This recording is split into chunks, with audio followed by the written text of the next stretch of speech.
Good morning. Happy Mother's Day. Well, I had the privilege to get to talk to these three ladies on Thursday and learn a bit more about their momness.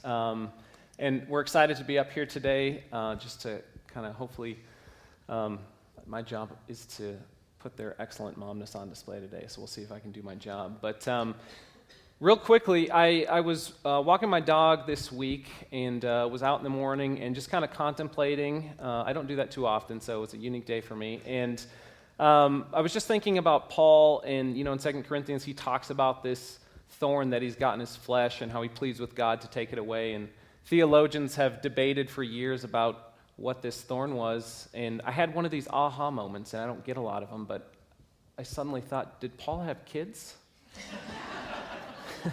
My wife told me not to tell that joke, but I'm a bad listener. So anyways, I think just a fun way to get started here would be for each of you just to kind of introduce yourselves and tell us something about your momness, but maybe something outside of your momness that you enjoy doing. I'm Kelly Sheridan. I have the privilege of being a mother to three pretty amazing girls. Sydney is 21 and goes to school at Western. Jamie is 19 and is a freshman at Carroll, and we have one left at home, Katie, who is a sophomore at Capital. I also have the privilege of being a teacher, and so I don't ever take my mom hat off. I'm a teacher at Sierra Anderson Middle School, and I've been there for 25 years and love it. We also spend lots of time following our kids in sports. They're pretty involved in that. My name is Justine. I am the mother to a 4-year-old son, Beckett, and he was our little miracle baby, so we are so thankful for him. I'm originally from Hawaii. We moved, I went to college on the East Coast, and we moved here, I think, 6 years ago, and so we're loving Helena, Montana. I work for a construction company, and I like to fish in my free time. My name is Marla, and I actually was born and raised here in Helena. Lived away for about 20 years. My husband was in the Air Force, so we came home and retired in Montana. I have three amazing girls. My oldest is 22 and graduating college in a week. And my middle one is 21, just turned 21. And then my youngest is also a sophomore at Capital. I am currently not working and just kind of taking care of stuff at home and helping care for parents. And we love outdoorsy things. That's kind of our thing. Cool. And Marla shared with me that she's getting into herbal gardening, which I don't know exactly what that He means. thinks I have a marijuana garden in back. Well, cool. Thank you for that introduction. I don't. Why don't I thought maybe a fun question just to get started with would be just telling us about your favorite part of being a mom. If something comes to mind. If not, we can talk about the difficult things of being a mom, because I suspect there's maybe something there too. But anything come to mind, just a fun part of being a mom? Guess I'll go first. All right. Even though I was given advice, don't go first. Don't go first, Mom. Don't go first.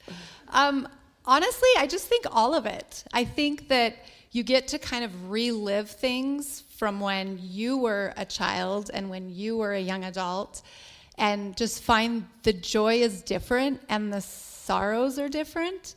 So I think just being able to walk alongside your kids with perspective, which I didn't have as a young person. Yeah. So I think that probably is my favorite part, and just watching them mature and grow and find faith. Cool, thank you. I think similarly, and my son is younger, so he's like experiencing so many things for the first time, like all the time, and that's just, it's so fun. We took him to Hawaii last year, and I think one of my favorite memories was him seeing the ocean for the first time, and it just like blew his mind that there was a body of water that big in the waves, and to like, that was something I took for granted growing up. So to see someone like experience that for the very first time was so cool. Cool. I hope he says Hawaii like you say it, because he does. Awesome. Cool. So for me, there's so many things. Each season is amazing, but I guess I could speak for this season. Just as my kids are older and I'm about to be an empty nester, just seeing them come into their own, seeing their successes, and it's mind blowing. So yeah, I think that's as of now like my favorite part. Cool. So you and Kelly are kind of at different stages from Justine. So maybe this question for the two of you: what do you miss most about having young kids? Does anything come to mind?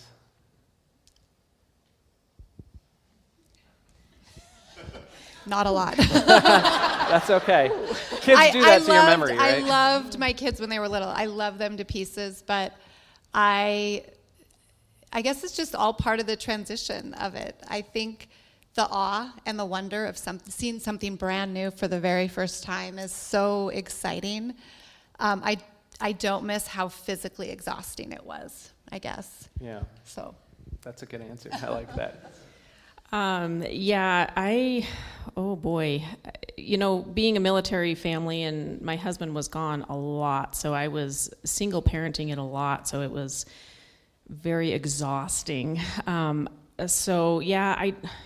loved those days, don't get me wrong, but like Kelly said, I kind of prefer these days a little bit. But I guess I miss the really cute, crazy things that they would say, and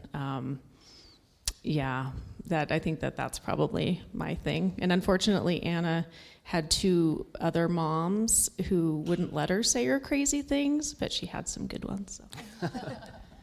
What about you, Justine? Is there anything that you're looking forward to that you see in older kids that you're excited to, enjoy with Beckett, or excited for a transition? I think just like even when we talked earlier, hearing these moms talk about their relationship with their kids, and it sounds very much like a friendship at that point, and someone that you're like sharing like life experiences with, and so I'm excited for that, because right now there's a lot of caregiving involved, in the day-to-day thing, and just being able to have like that kind of level of like a friendship, I think sounds something I'm looking forward to. Yeah, for sure. Kelly, you had mentioned on Thursday something that I'm pretty intrigued by, and you just kind of said that you don't know how somebody can be a mom and not be a Christ follower, so to speak, paraphrasing. And I was just wondering if you could kind of elaborate on that a bit. Yeah, I feel that I have grown in my faith as I've become a parent and have experienced things, the trials and tribulations of being a parent. I just don't know how anyone who doesn't have faith and hope and a relationship with Jesus, how they make it through, to be honest with you. Because that is, when it's hard. It's a hard job, and as they get older, it gets more emotionally challenging. And so that's always kind of my go-to is, I can do all things through Christ who strengthens me. And I try to remember that, and all things being all things, the wiping of tears, the celebrations. I just don't know how, because there's so much you can't explain that happens with your kids. And the only explanation is that God's got you, me and them. Yeah, that's good. How about just in terms of faith and kind of raising your kids in that environment? Has there been anything maybe in Scripture or any like characters in the Bible that you guys have looked to for kind of inspiration or examples, I guess, as a way to raise your kids, or just a way to stay motivated that you found in Scripture?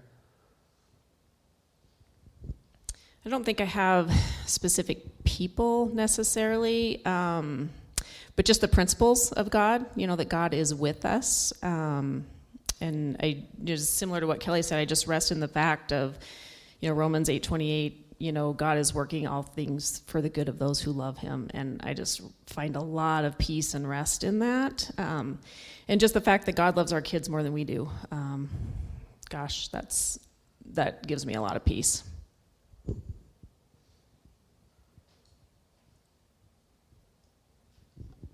Anything else come to mind on that?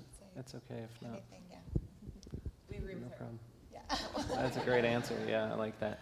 How about you'd mentioned being a mom is hard. Do you mind just kind of talking about some of the difficulties of being a mom and where those challenges are? Yeah, there's a lot of them now. Yeah. It is the most rewarding job you could ever have. It is the best. It gives me inspiration to wake up in the morning and to pray all day long. But it is because God wants us to grow up, and He wants us to grow up as adults, and He wants our kids to grow up. And so I feel like having the opportunity to kind of walk with them in that path is really helpful. I had a situation in our family in the last few weeks that I guess kind of ties into how hard things are. So as we know, doors open, doors close. We try to remind ourselves and our children that God's faithful. And my daughter called and was very upset, and a circumstance had taken place that was shocking, and a door had completely not closed but kind of slammed in her face. Mm-hmm. And she said to me, "Mom, do you think this is just God's protection?" And to me, that was one of the best moments I've had as a parent, because it's like, oh, she gets it. Yeah. Like, she gets the fact that we don't always get what we want, but God's got us. And so to me, that was kind of made me feel good that at a tender age, she is starting to recognize that it's hard, but we can do this. Yeah. Good job, Mom. I'm sure she knows that because of watching how you respond to things. What about you, Justine? Anything? What's the challenging part of being a mom for you right now with Beckett?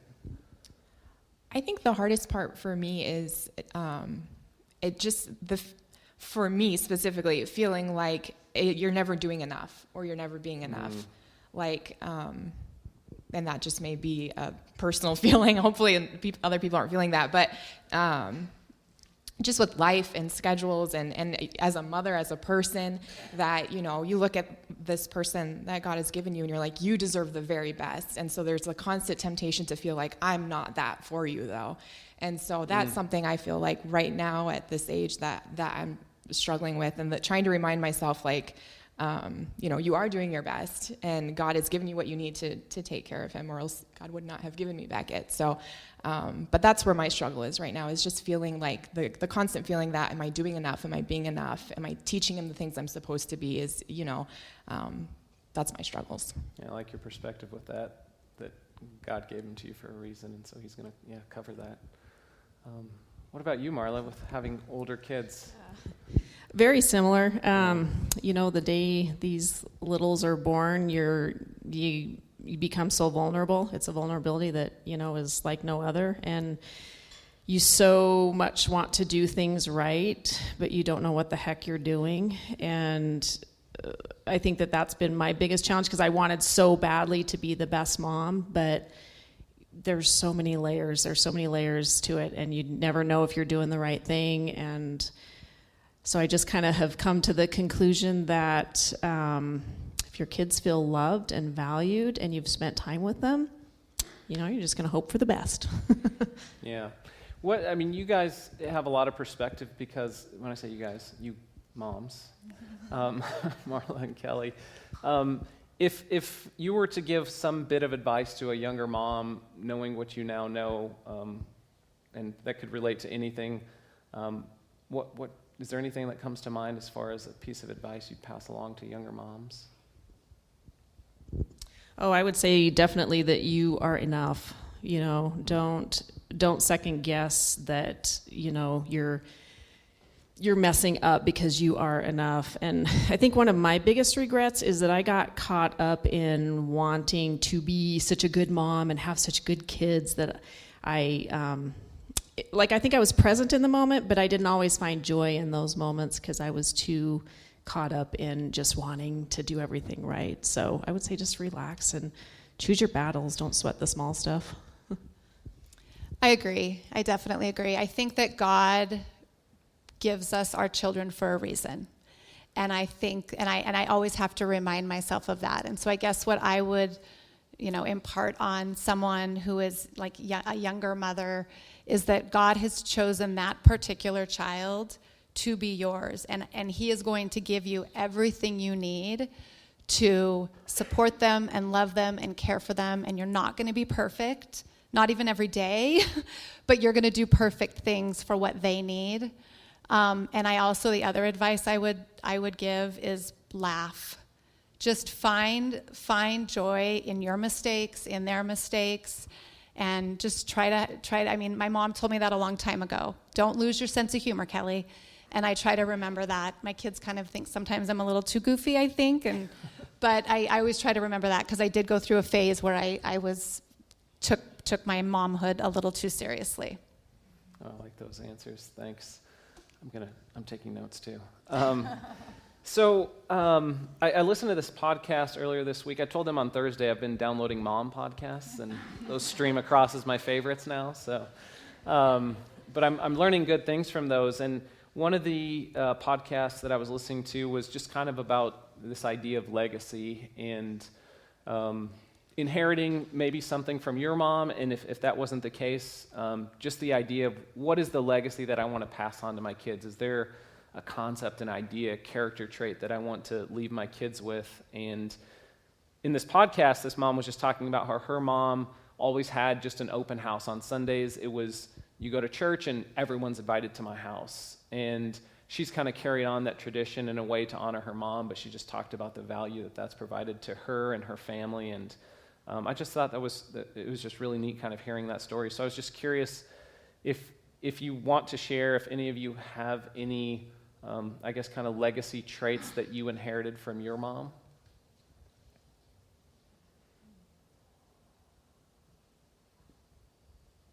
Well, I kind of already spoke about that Yeah, a little you bit. did. So I come from a very large Catholic family. So my mom was one of 11, my dad was one of 7, and I'm the oldest of 5. So we had lots of people, lots of mom examples, and it was busy, really, really, really busy all the time because Catholics like to have lots of babies. And so I would say that I want my legacy this is kind of bad, I guess, because it's kind of the opposite, because there wasn't a lot of time. You were going and it was survival. And so the legacy I want for my kids is that no matter what, she was there to listen. I wasn't there to fix everything. Sometimes I do that. I try not to. I'm there to listen and to walk alongside them and to show them God's faithfulness, to show them that whether it's, I've been known to send a song to my kids, send a little Bible verse to my kids, a little quote of inspiration to them. They get really sick of them, I'm sure, and just delete some of them. But that's what I want my kids to remember, that even if they're away at school, even if they're in their algebra class, whatever, that I'm always trying to kind of give them that inspiration, and I'm there for them night or day to walk with them. I think one thing that my parents did really well was we were always about making memories. And so whether that be like holidays were always like a really big thing in our house, and, trips, and even just like day-to-day things, like we're always about making memories and having those memories together. So that's something that I try to do with Beckett even now, is we call them going on adventures, and the adventure could be to like Mount Helena. Like, it's not like, but it's like, we're going to go adventuring today, and just doing something new and making those memories together. So like, that's important to me. When he looks back at, this time, he remembers us being present. He remembers us doing fun things together and having hobbies together and just making those memories together. So that was something that was really important to us as kids, and was I look back and I have really, really great memories of adventuring with my family, and so that's something I want to pass on to Beckett. Cool, I like that. Anything come to mind, Marla? Kind of similar things. My parents were really good about, getting us out and kind of instilling that love of the outdoors, camping, and that kind of thing. One thing that really sticks out for me, for my mom, is she's one that shows up. She's one that, like, if you've got something going on, you're going to get a meal, whether you like it or not. And I love that. I love just that nurturing aspect, and I hope to carry that on. I'm not quite, I don't quite have the energy that she does, but so that's one thing. And I guess as far as what I want to leave with my kids, I kind of had to get some help from Anna. I'm like, oh my gosh, what do I don't know if I have anything. I don't know if I'm gonna leave with you guys with anything. I panicked.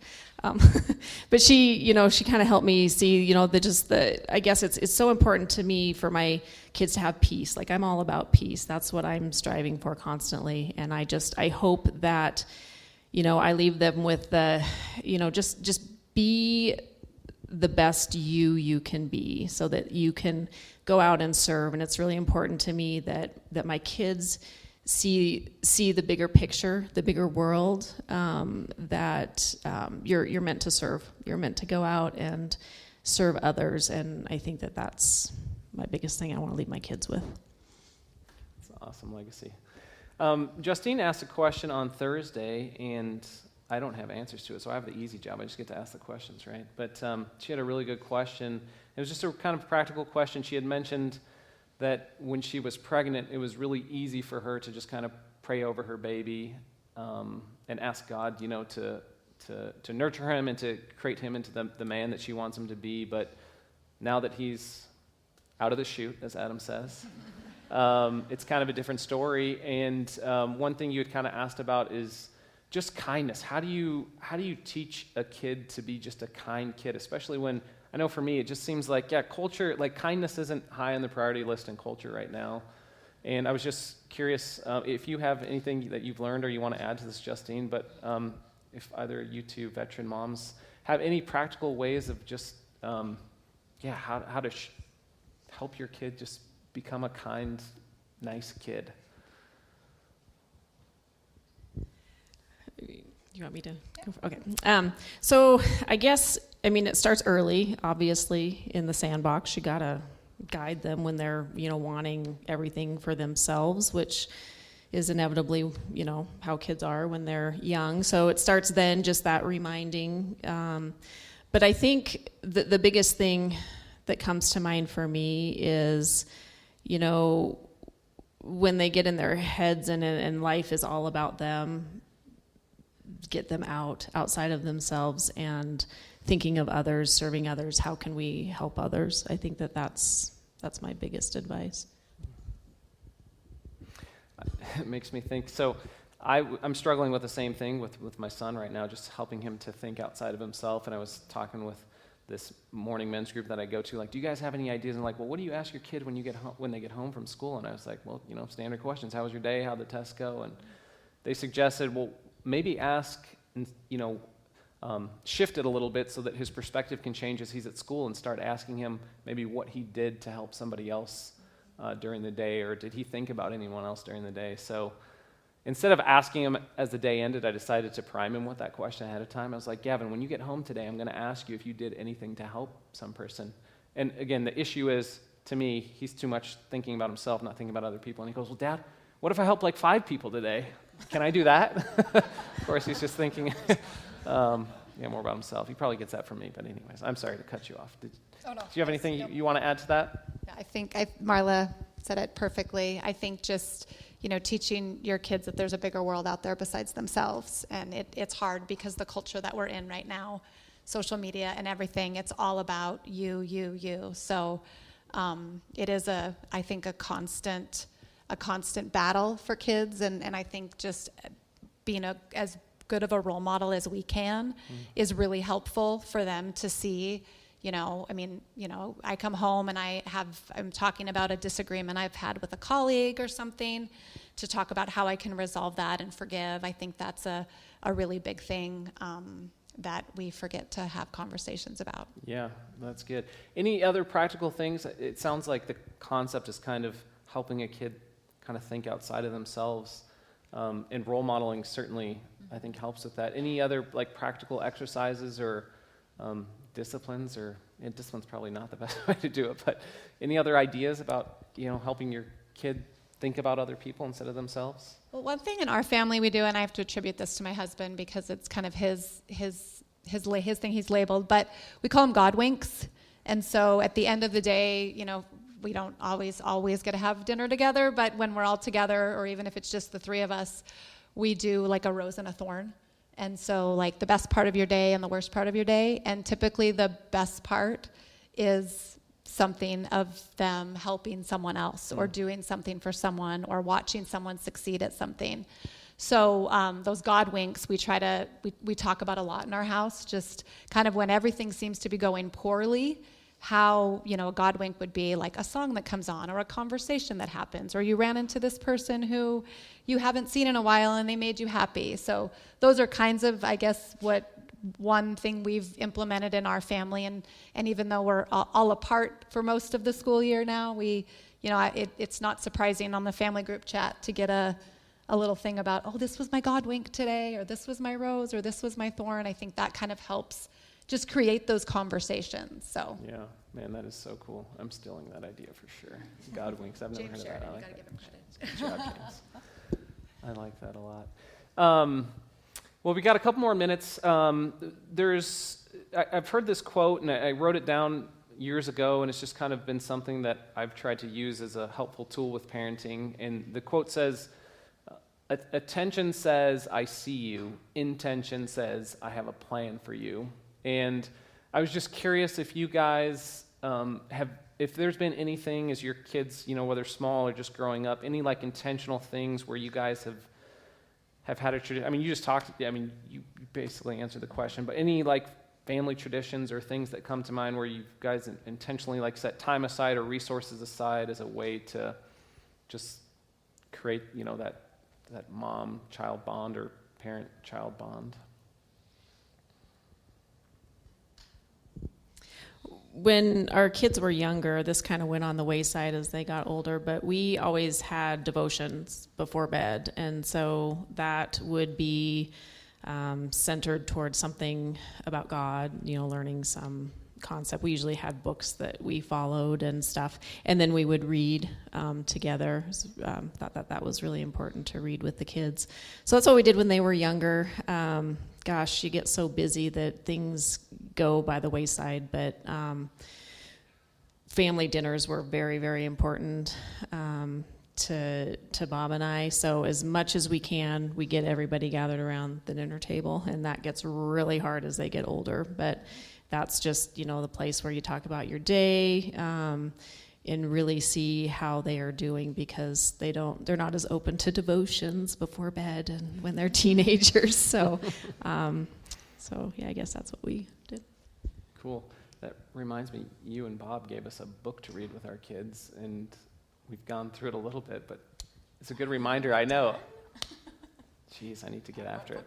Thank you for the inspiration. It was like 800 questions and answers about that kids might ask about faith or something like that. Anything, Justine, for you, either growing up or just things that, intentional things that you're reminded of or that you're working on with Beckett?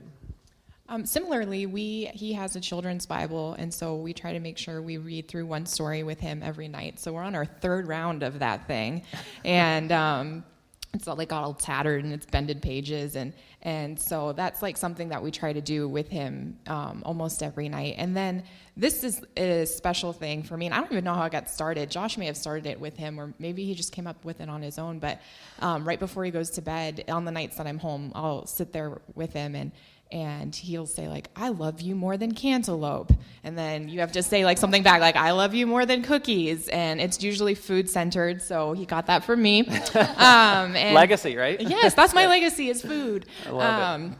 And so that's something kind of special. And we'll just do it, we're like, okay, 3 times, because he'll just keep going and going. And I love you more than money, and it just like all sorts of things. And so that's kind of just like a few minutes at the end of the day to make sure. Like, I read something one time about how, just like ending your day on a good note. Like, no matter what happened that day, no matter what, like that when that child goes to sleep, like, he knows that he's loved and that you think he's amazing. And so we try to make that like our nighttime routine. Like, we read through one Bible story and then just spend a few minutes in there doing the I love you more than game. And so that's just like a quiet time that's been really special to me. Hopefully for him too, to just kind of end our day on that note. That's great. Thanks. I think just to add to those things, we've obviously are kind of all in different places now, geography-wise. So my oldest daughter actually is the one who got us started on this, was a Bible app.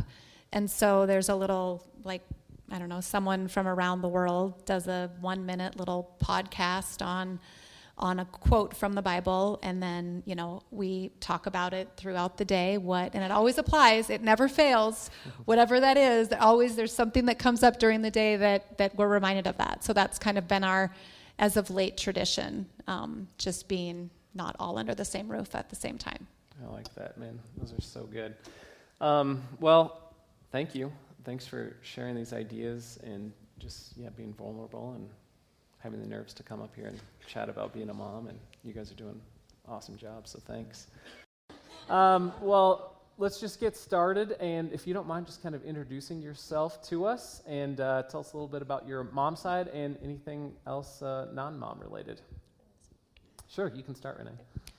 My name is Renee, and the mom side of me, I have 2 boys, so I'm the boy mom, a kindergartner and a 3rd grader. And I'm pretty sure I'll remember their names while I'm staring in the lights, but no, they're currently at Narrate Kids right now, and so, but in my non-mom role, I'm also a teacher, 1st grade teacher, so I've been a teacher for 19 years, so I've had a lot of kids. I have a lot of kids, so they're all my kids, even if they're in their 20s, they're still my kids, and so that too, and so teaching and parenting. Thank you. My name's Trina Yude, and I am a stepmom of 4, actually 5. We've added a 5th since the kids were in high school, so just a friend of the kids that we claim as our own now. So when I married Steve 8 years ago, he had 2 boys and 2 girls, and I always thought that would be the perfect family, and so I said, sign me up. And so it was a little bit intimidating, very intimidating, but I was confident it was the Lord's leading for us, and so they're all adults now. They were ages 11 to 17 when we got married, and then now they're 19 to 25, 26, something like that. So yeah, we have 5 young adults around, and outside of stepmomming, I work with Renee. Actually, I'm a paraprofessional at Montana City where she works, and so yeah, I have lots of kids that I also sort of call my own that I get to work with. So Cool, thanks. We're excited to talk to you about the stepmom thing because you'll have some unique perspective for sure. So cool. Go ahead, Tess. I'm Tess, and I have 4 kids, not 10 yet. I have 4 kids, and they range from 6 to 2 or 3 months. And so we're in the thick of it, but we love it. And I have, I was also a teacher before having the kids, and we love to just get out and be in nature, go travel. My family's actually visiting from Switzerland right now. We spent some time over there, and so that's kind of our bread and butter. We love, love, love being able to go out there and experience that. So experience God's creation in that way. So Sounds awesome. Common thread with the teachers. We had a teacher at the first service too. So you guys not only professional moms, but you're just professionals with kids in general. So very cool. Why don't you just tell us? I thought maybe a good starting question would be your favorite part about being a mom. You don't have to go in the same order if one of you wants to jump out there.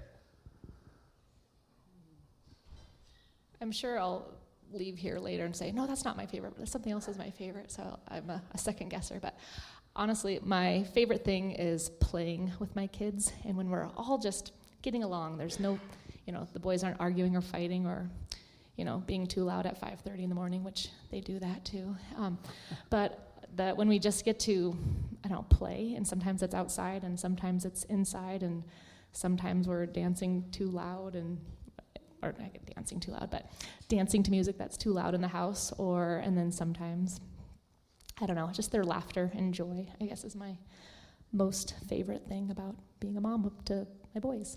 How do you find motivation to play with your kids a lot? I know for me, it's a challenge. Sometimes I come home and kids are like, hey, let's play. And I'm like, let's not. What is it, I'm just curious, that keeps you motivated to keep playing with them? Because I think that's so neat to have that mindset. I don't know if I've actually thought of it that way, what motivates me. There are definitely times where I'm tired and I need check out and close the door and you guys go play with dad or go play by yourself. But I think it's I don't know, I enjoy being with them. So when we, like even just going for a walk yesterday and my boys dress like clowns and that's their normal outfit, like red socks and orange shirt and plaid pants. And I'm like, what are you wearing? And so just, I don't know. I think for them, play comes naturally, and they're like, "This is my outfit." And he tried to wear it to church today. I'm like, "No." Yeah. And so I don't know. So Cool. I'm not sure if that's I like that. motivated, but I think it comes naturally to them, and so I think there's times it just comes naturally. Cool. I like I that. think too, for me, I had so many awesome moms in my life that did that with me, that played with me, that let me dig into their old clothes and do dress up, or we would, with my grandma, one of my grandmas, we did game nights. Every night we were at her house where we had a set snack that we would have, a special treat we would have. I had other grandparents where they would pull you in and teach you how to cook something or just bring you alongside whatever they were doing. And so for a lot of the playtime, it actually is things that I need to get done. Like, oh, we gotta fold the clothes, guys. Like, who can find the best match for the sock and who can do it the fastest? And then that it gets something done that I need to get done, but also then transitions usually into some kind of play that they wanna do. And so I don't think it comes across as like I gotta go check another box and I gotta go play for 5 minutes just so I can be a good mom. I think changing that perspective in my mind of, okay, first of all, this is like an awesome opportunity I have that some women and some families don't get to do. And so I don't want to take that for granted, but I also need to get stuff done. And so we kind of combine the two together. I like that. Very cool.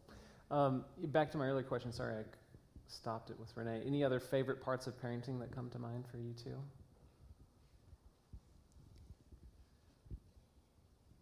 If not, that's fine too. Just so you know, they haven't been briefed on any of these questions, so they're coming live. So you guys are doing good.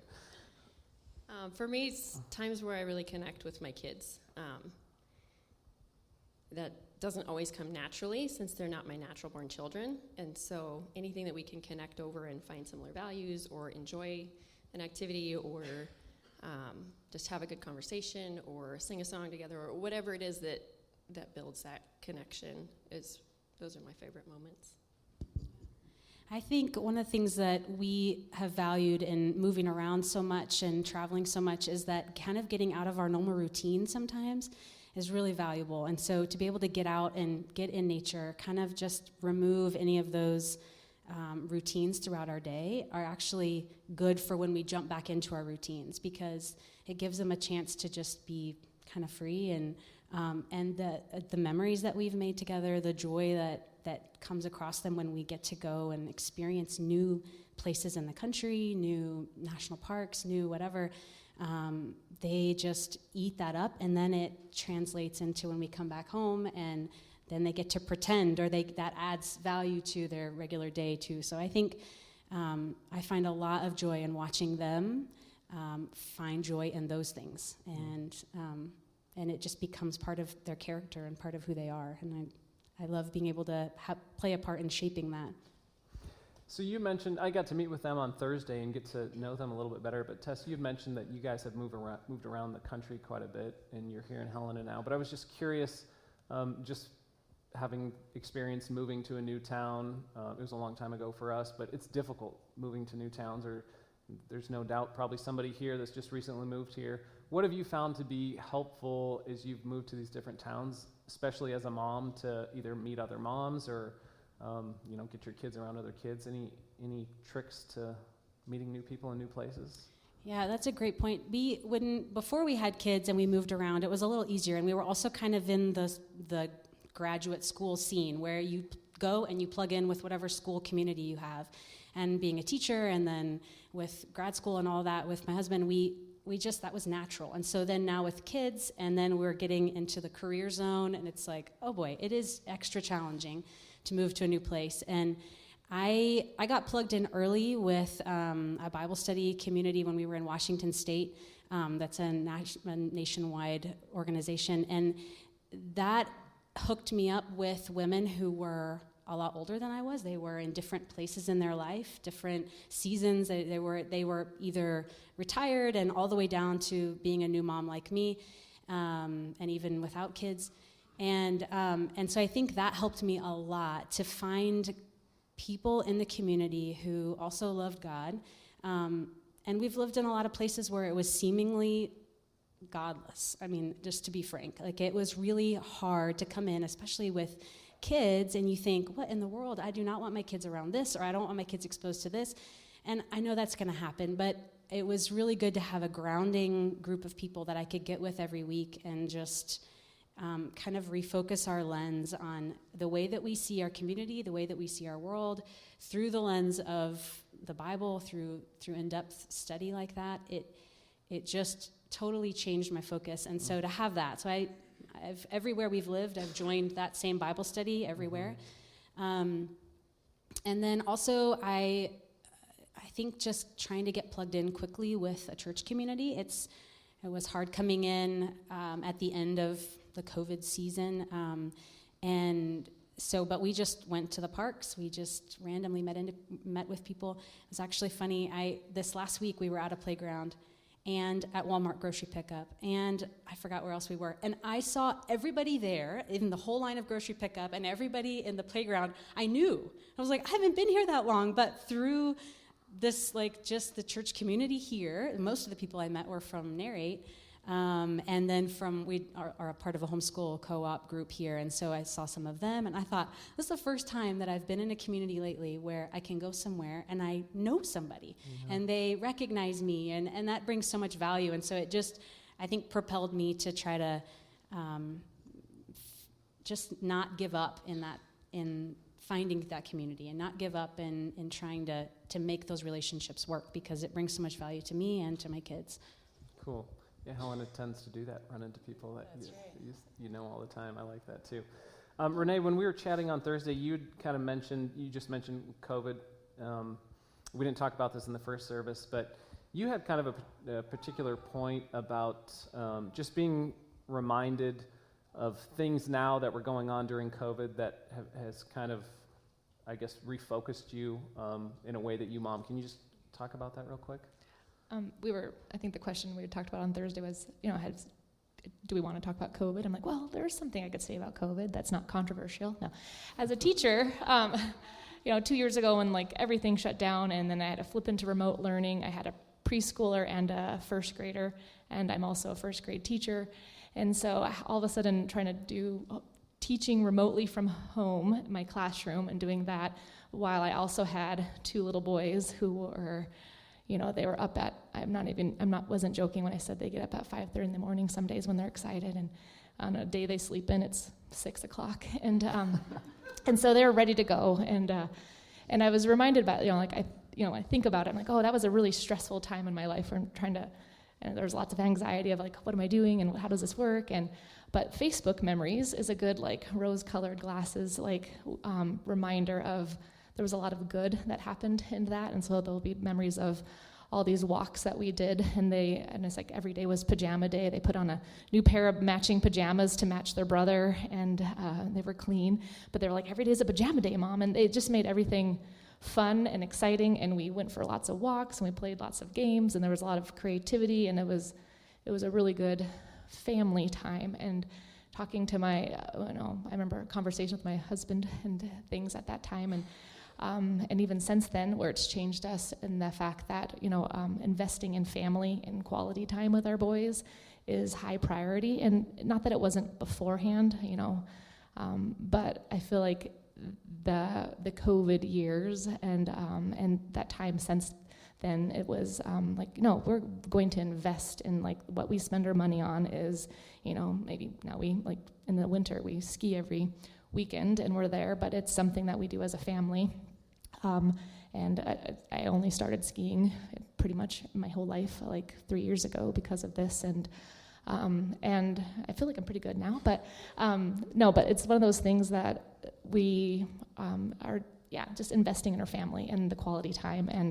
and looking back on those memories of all those, since March, all the Facebook memories have been like 2 years ago, remember this, remember that. And a lot of it was, they're all happy faces, and they're genuinely happy faces of this art project or that art project or this family thing or this. And even though we were at home, it was just really good quality time with them. And I would do it again in that sense, yeah. Cool. Without the COVID stress. I like that. Yes, some really good stuff in there. Just to highlight the difference between moms and dads here, did you notice she was talking about the pajamas every day, and she's like, clean pajamas? She threw that in there. Here's another difference. So Renee was talking about on Thursday how I asked them, if you had an hour to yourself, what would you do? And Renee talked about just being into art and maybe, spending that time doing art. But it just speaks to the selflessness of moms. She said, the way that I pursue my passion of art is by helping my kids create things and introducing them to art. And I just think that is so cool. I joke that, my passion's fishing or hunting, and if I have an hour, it's like, well, I'm going to go. Mom, you can have the kids, but that's the difference. Trina, you're a stepmom, and that's at least unique for our panel, not unique in the world out there. But can you just kind of talk about some of the challenges that you've faced as a stepmom, but also some of the joys you've been able to experience as a stepmom?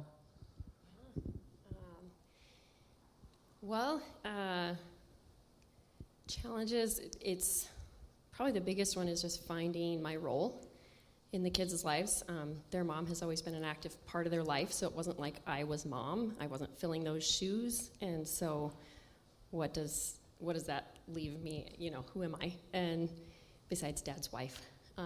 And so that's at times still hard to this day. Moments will come up that I'm like, okay, what's my role in this situation, So yeah, I really hoped to have sort of a mentor role in their lives, but even that, from a kid's perspective, you don't necessarily want your stepmom to be your mentor. That's not what they were asking for. And so my hopes going into it were not necessarily their hopes going into it. And so I really had to let go of a lot and kind of let them set the pace for our relationships and how much they wanted to be open to me. And that's taken time, but time is a good thing. I really appreciate that song. He's in the waiting. Yeah. He really has been in the waiting with our family. And actually, the same year we got married, later that year, I was diagnosed with lymphoma. And so that was one of the hardest things. And actually battled that for the next 2 years because it came back. And so it was a big part of our journey. And on the one hand, I think it kind of helped as kind of helping us realize how important family was and how important we were to each other. But on the other hand, I felt like I did not have what it takes a lot of the time to give what I wanted to give and be who I wanted to be for my kids. And so I felt like a failure quite a bit. And I felt like I was in survival mode, and I had to focus on me and my health, and that wasn't who I wanted to be. And so there was a lot that, I just kind of ever since then, in some ways, I still just don't feel like myself in some ways. Like I never have quite been the same person. And so that was a letting go process. And I just had goals for who I wanted to be and what I wanted to do as a stepmom. And that's in God's hands. It's really been humbling, not just the cancer thing, but just the role of being a step parent and having to hold that with an open hand. And I can't make it what I want it to be. I can't make the kids who I want them to be. I have to love them for who they are. And that's sometimes very different than who I am. And so sometimes our values don't match up. Sometimes our priorities are different. And I'm outnumbered. And so that's learning to let go a lot, but also learning to try to speak up. I'm not a speak up kind of person. So that's been a learning process for me too. So such a cool common thread between our discussion at the first service and now. There's this kind of common thread that they spoke about with just challenges of mom, and you kind of talked about it being challenges of a stepmom, of just am I enough, and it just, and so I asked, there were a couple of veteran moms in the first service, like, what would you tell a mom who was just starting out? And their advice was just remember that God gave you this child because you are enough. And so I just a neat reminder of kind of how these things play in. Tess, you have a stepmom, or is that right? I do. I have a fantastic stepmother, and I also have step grandmas, and I have so much. My own personal identity, I feel like it has been changed by their influence in my life, and did not expect this to be the part that made me cry. But I just really I was talking with my mom about this as well, because my mom always had a great relationship with my stepmom.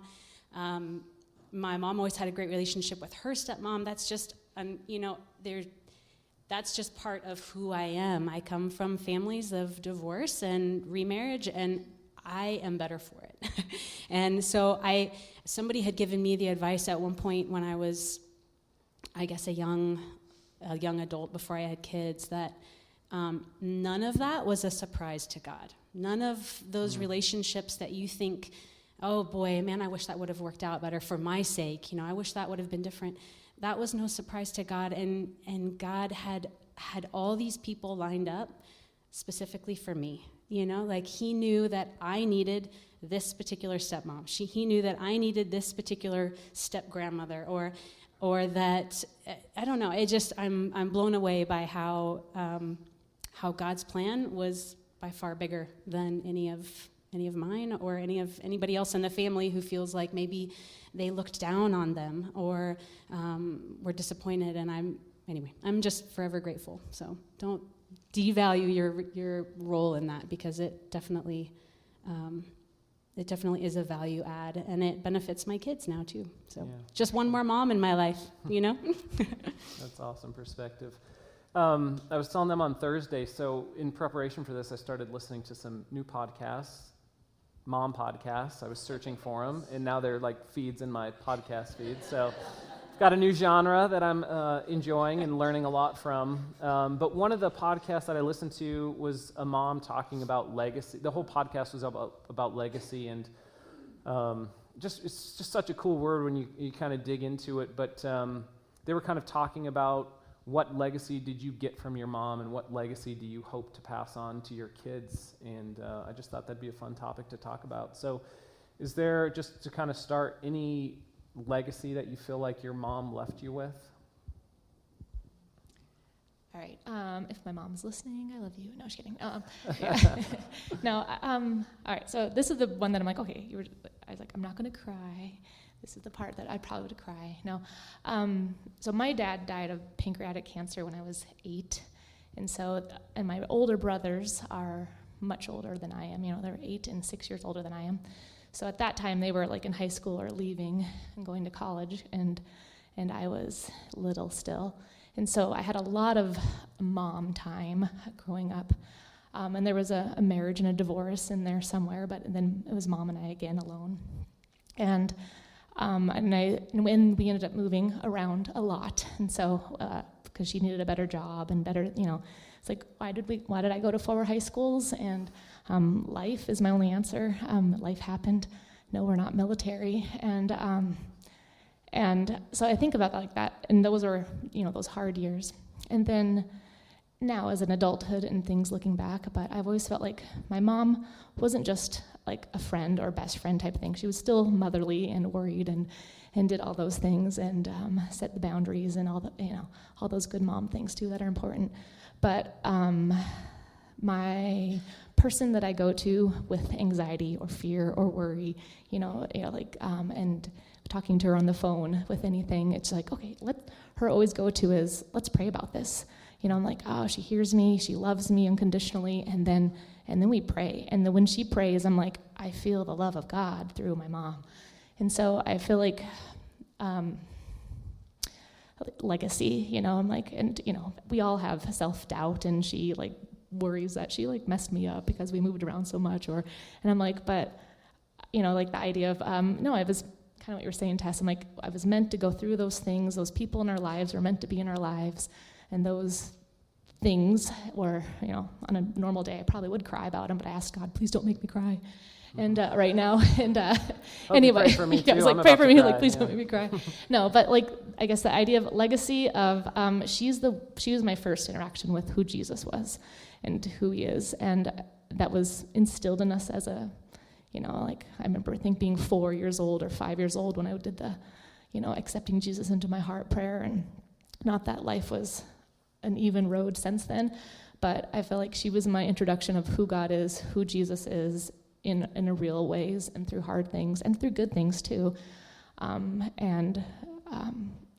So legacy. So I think about that. And for my own kids, I think, life it's sand. It can easily slip out, and I could not, I'm 42 and my dad died at 42. And so this is like that year of like, oh, this is how old I was. My oldest boy is 9. And so I think of like those type of things of like, what if I wasn't here next year? Or what would be the legacy that I instill of them? I'm like, do I write them letters now? I'm like, no, Renee. I'm like, you don't need to write them letters of potential like what ifs or someday. I'm like, type of things. But reflecting on legacy, and I'm like, I want them to know Jesus, and I want them to know Jesus in our household, in our family, and our go-to if they're worried about something is, okay, I hear you, I love you unconditionally, and let's pray about it. Or I can't fix it, but let's pray. And so I'm done. Awesome. Thanks. I like that a lot. Trina or Tess, anything come to mind with that topic? Yeah, I've been blessed on all sides of my family to have mothers, mother-in-law, grandmothers, aunts, so many people that have just been examples of selfless giving love to me. And so, yeah, my mom always prioritized faith and studying God's word and instilling values in us kids, and she just poured her life into us, and that was something I probably took advantage of because it was so normal, and all of her sisters did the same thing, and most of the family I was raised around was just very, I was raised in a Christian bubble pretty much, but it showed me the value of Christ-like service to others and hard work and just being a giver. So, yeah, thanks to all my mom figures, including mentors. Yeah, I think too, we had talked on Thursday about, I think Justine had asked, as a brand new mom, how do you teach your kids to love Jesus and love others? And, you pray that over your kids when you're pregnant, you pray that over them. I pray that over them almost every night. And then I think about, so anyway, I was kind of pondering that this week, and I was realizing that with my mom, I watched her do the way that she interacted with people just on a daily basis, the way that if we were in line at a grocery store, the way we, if we were out and about doing something, it was always the other person. It was always like, no, you go ahead. And as I got older, it drove me crazy because I was like, stand up for yourself. Like, no, you were in line first, you don't have to give it. But now, as a mom, I realize, no, she is just like naturally thinking about others, naturally thinking about what does the other person need? How can I fill that void? And so with me and my brother, and then also with just other people in our family, we had great example of that every single day. But not only did she treat us that way, not only did she put us first, I learned stories about things from back when I was super little, that she had like such little money, but she knew I was hungry, and she had to like use that last little bit of cash to get me something to eat that night. And just because that's just who she was, right? Like that's just her natural instinct. And so I think for me, I want so badly for my kids to, when they think about me as a mom, to not think about like, oh wow, mom was, I don't know, she was really good at doing all these wonderful things. Like that's fine and great, that's part of who I am too, but I think being able to look outward and for them to have that be a natural instinct, and I work on that so much every day, that's not necessarily natural for me, but to watch the way that my mom does it and try to do that, and then that will not only benefit us and our family, but everybody around us. And so, anyway. Man, such good stuff. There's so much fun dovetail between our conversation this morning and this afternoon. This morning I asked, how do you teach your kid to be kind? Or, when culture's maybe not the best example of that. And kind of came back to exactly what you just said, just being an example. My wife's a preschool teacher, and she was doing some Mother's Day gifts for kids this week, the kids were working on Mother's Day gifts, and one of them was like an interview question. It's like, what's something your mom's good at? And she was telling me one of the kids was like writing grocery lists.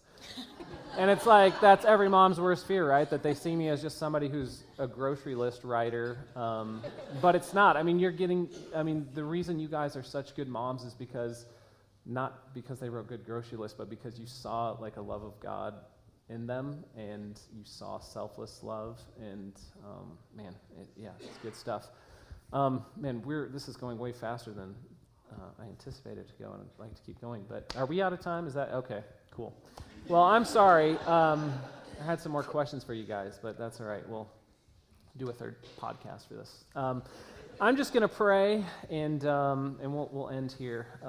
Father God, we're just grateful for days like today when we get to celebrate things, and today we're celebrating moms, God, and I thank you for all the moms here, for the moms listening. God, I just thank you for my mom. She was just like some of the moms we've talked about today, God. She was a mom that taught us, but just showed us what it meant to be like you, things like generosity and forgiveness, and just grace, and just thank you for moms that model those things of your character to us, God. And while today it's a fun day and it's a celebratory day, today is also not the easiest day for some people. It's not all rainbows and roses. Things come to mind like, loss of a mom, or loss of a kid, or just, women that haven't been able to have children. And it's just tough stuff, God. And without you, they're difficult circumstances, God. But with you, there's hope in those. There's hope because you're a God that fixes broken things. You mend relationships. You're in the cracks to put things back together, God. You fill up empty things. And I've seen it. My wife lost her mom in 2005 on June 18th, and 8 years later, you gave her a daughter on the exact same day. I've just seen it, God. I've seen how you work, and we're just so grateful for that. Just thank you for moms, and thank you for our time today, God. Amen.